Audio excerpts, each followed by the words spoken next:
L'histoire en fait de cet objet est assez amusante puisque les collections archéologiques sont soit découvertes de manière programmée par des fouilles d'archéologues, notamment maintenant par l'INRAP, mais en 1920, cette histoire de découverte est un petit peu atypique puisque c'était un métayer qui avait découvert ce magnifique torque de l'âge du bronze dans un champ.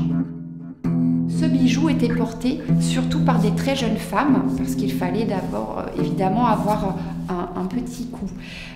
Il s'agissait d'une marque de richesse de la part donc, des personnes qui pouvaient le porter.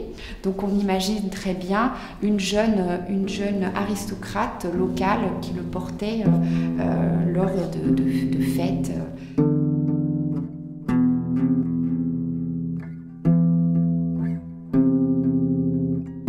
J'ai un attachement assez particulier en direction de cette pièce-là, tout simplement parce que d'abord les pièces archéologiques, j'y suis très sensible de par ma formation, tout simplement en tant qu'historienne de l'art et historienne tout court. Et c'est vrai que des pièces un peu phares ou incongrues sont toujours des pièces qui moi m'attirent. Et d'autant plus celle-ci parce qu'elle a été découverte et surtout on a pu la préserver longtemps. Elle est en très bon état de conservation. C'est une pièce qui est entre deux et moi j'aime bien les choses qui ne sont pas forcément figées.